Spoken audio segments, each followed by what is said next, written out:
Hello everyone, Staltros here, bringing you once again a little late the news for the latest update in FFBE JP. So this week we are getting part 3 of the Season 5 character drop, I would say. Like, it's 9.5 anniversary going on with Season 5 characters coming to the game. So we are getting this time Lasswell, so Azure Blade of Oath Lasswell. Fancy cool name. We're also getting upgrades for some older characters. We're going to look at that, and that's about it. That's all we're getting this week. Oh, well, let's forgive my screen as it flashes for no reason. So first, let's have a look at his categories. So he's Ice, Fire, Water, Wind, Attacker Breaker. Well, he's Breaker, which is kind of nice. Season 5, obviously, Blood of S, because, he's always had that category that no one uses. Gathering, Royal Arms, Guardians, Elite Soldiers, Saviors, and Sword Masters. So that is a lot of categories, but sadly he doesn't have the most relevant ones to go, with the big teams. For example, Crystals, or for example, Transcendent, or say even Rebels. So anyway, not a fan of his categories because of that, especially since we're getting a fragment dungeon for crystals, and they knew it was coming, so they could have just tweaked it to add that to his category. So that really irks me. Not a fan of what they did there. Anywho, enough complaining. If we look at his TMR, it's a garbage TMR mostly, but sadly, since it's giving him 500 attack, he will always want it equipped. So it's only 127 attack. But it also gives 50% killers for humans, which is completely irrelevant, and 50% for fairies, which is nice. So you might use it in some niche situations for the killers, but it's only 50% anyway. His STMR, on the other hand, is a little better. It's 100%. It's a materia with 100% dragon and fairy killers. So that's pretty good, having 200% killer on a single materia, and also gives 100% dual hand. So that's pretty good. For his vision card, they went back to kind of useless vision cards, although it could be useful in certain niche situations because you've got 100% insect killer on there, but the stats are just really low once more. His EX3 materia is a 50% fairy overkiller, because he seems to hate fairies, which is a little uncharacteristic of him, considering... Anyway, I'm going to stop here before I get canceled. So, his kit now. So at EX20, we'll get the classic 500% LB damage buff. At EX2, he gets a whole array of stuff. So let's start here. He gets the 300% Ice Amplify for himself and a friend, akin to Dark Fina last week, who got both... who got... Water Amplify for herself and a friend with the 300%. So very good there. He also gets Fire, Water, and Wind Amplify by 300% for himself only. So he is mainly an Ice, DPS and support. But in terms of Fire, Water, and Wind, he's still good as a DPS. He also gets, still at EX2 by the way, he gets an Imperil for Fire and Ice by 300%, first of its kind. So now with him and, for example, Hyo, you would be able to bring someone's resistance down to minus 375 with the field, and that for Fire. For Ice, well, tough luck, Ice sucks. So completely forget about it. He also gets a little weaker Imperil for Water and Wind at 250, which is still very good. But you really where he's really going to shine is in fire teams, which is kind of sad because Fina needs to lead the fire team in order for it to work, because she is she's not World Saviors to fit with Rain, so it gets a little bit of a headache to make it all work. And he's not even World Savior, is he? He's not. Oh yeah, he is Saviors. Never mind, he is Saviors. But Fina isn't, so you wouldn't be able to make use of the 300% Fire Imperil and her 300% Fire Amplify. 200% Fire Amplify field. Anywho, if we keep going, he does have the classic Perfect the AoE Perfect Dispel that he always gets. He also gets a two stack Evade, 2-stack Mirage for the entire team, which is pretty nice. He gets a quad cast, which is pretty nice, and we're seeing more and more of that lately, so that's very good for quick setups. He has a 200% Amplify field for Ice, which is still a dead element anyway. Maybe it's going to be more relevant, after more banners, but right now, with only him, it is not good enough just yet. Well, I guess maybe you can make it work with other units. I just don't have them to know exactly what would work, and I've never really looked at Ice lately. Anyway, if you keep looking, he also has a very interesting cooldown here at 300% killers for fairy and human, and this is AoE for 3 turns only, but AoE 300% killers, so once again, one of its kind.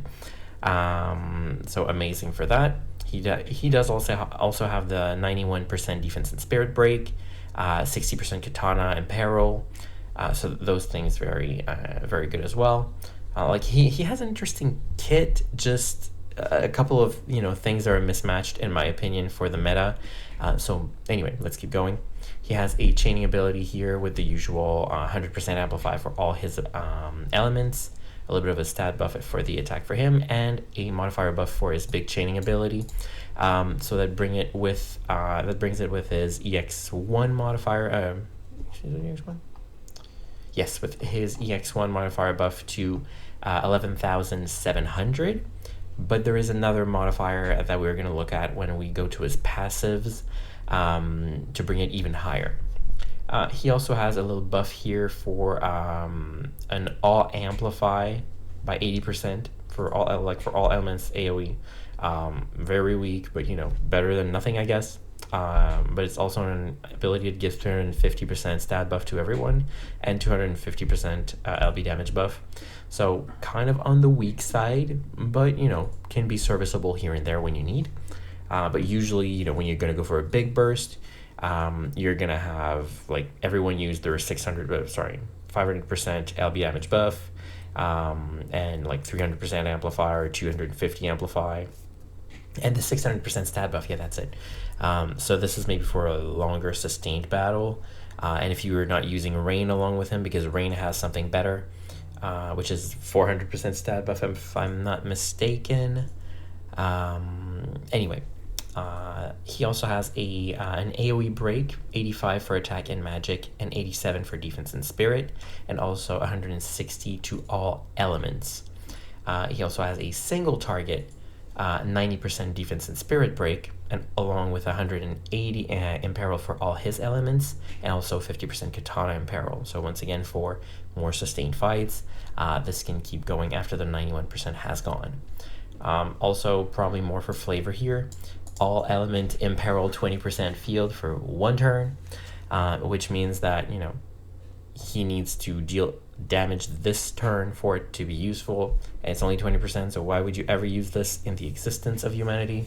God only knows. Maybe you want to remove a field from the enemy, because he reapplies it very fast or something, or he reapplies it, the boss would reapply it twice, and you don't want to waste your good fields on it. I don't know. Anyway, that's on demand, so yay, I guess. Then he got his imbues. Then in terms of the passives, the classics.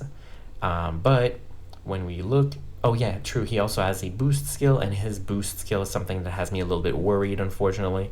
It is very good. It's a 15% flat damage to the enemies at the end of the turn, like Sephiroth, like Cain, but only, instead of being 10%, it is 15%, which means that now you're going to be dealing 45% damage to the enemy without doing anything. So you just need to basically deal 55% of the boss's HP to actually kill it, which is a bit concerning because it means that the enemies are going to have either a whole lot more HP to account for that, or they are going to have HP locks to account for that.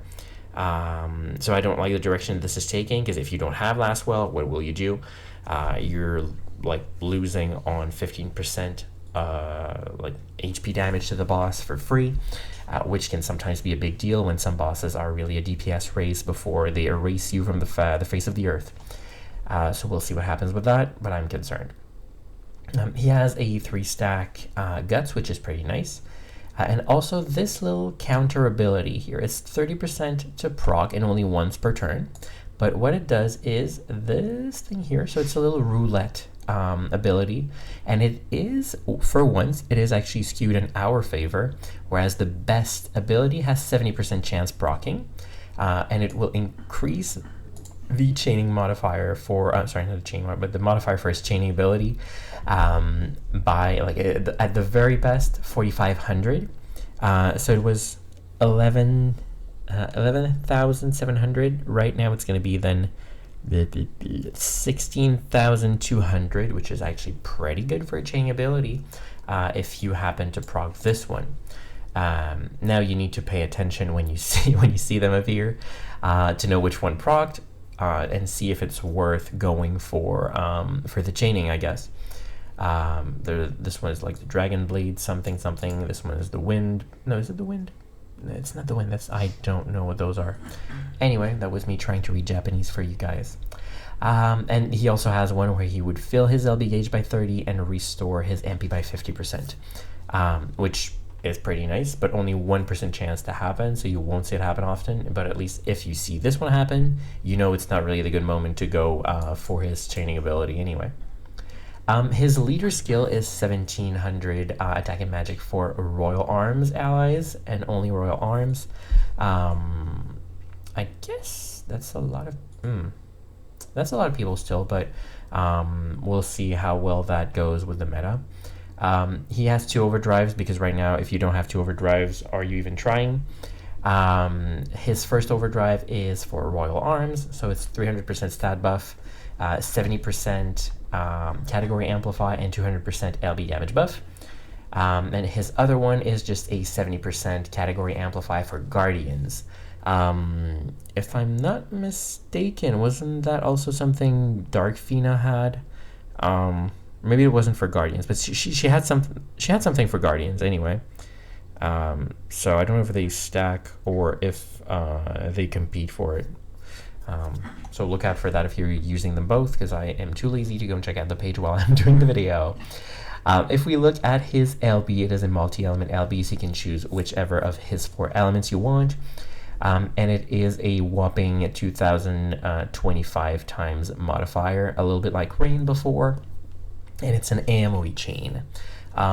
So I will say he's not a bad unit. He's still a good unit, but he has some flaws that make him less interesting in my opinion, and I don't think he's going to be worth my lapis.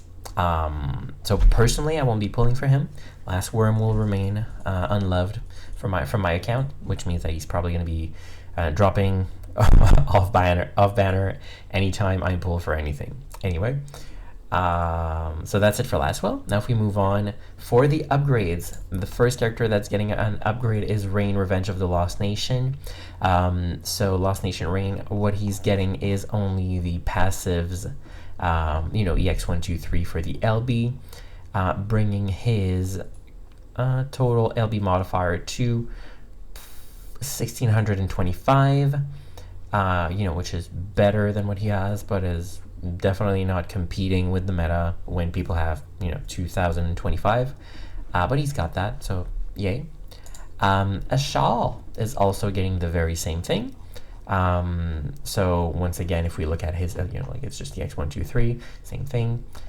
So if we look at his LB modifier, that brings him to a total of 1,425. Which is, as usual for mages, lower than the meta, air quotes here, because the meta that they're doing, I'm just saying the meta for these characters that are being brought up by their upgrades, because if you compare to Rain and Lasswell, they are much higher than he is. If we keep going now with Ultimate Power Rain, who is another one that's getting the upgrades, the very same upgrades once again, so I'm going to be singing this song for the next couple of tabs I'm going to look with you guys, so bear with me as I keep singing the same chorus for you guys. So it brings his modifier for the LB to a total of 1,595. So that's a lot more than Ashal. so a lot stronger. I would say he got out of it much better. For mages, that is quite serviceable when you compare to, say, Darkfina, that had, well, much higher than that anyway, but her base LB, like without any modifier buff on top of it, was 1600 something. So he's catching up in a way. Next we have Reagan Ultimate Summon. So that is the second one, like not the first, like the one that we called President Reagan. I don't remember what was his real name, but not this one, like the second one. So the one that looks exactly the same with the white coat and all, but the one that had the good imperil for fire, fire, ice, and thunder, I think. Nope, just fire and thunder. Never mind ice. But yeah, that Reagan, he's getting the same upgrades once more, bringing him to a max LB modifier of 1525. His is a little lower because he is dual wielding. Dual wielding. So the chain cap is higher for him. That's what explains the disparity between him and Lost Nation's Reign. Now, Sophie is the last one who's getting upgrades, and Sophie is getting a little bit different in terms of upgrades. You know, she's an NV plus awakened unit. So to bring her a little higher, they decided to buff her crowns a little bit. I think this is still the same. But what they did is they gave her a little bit more flat magic here.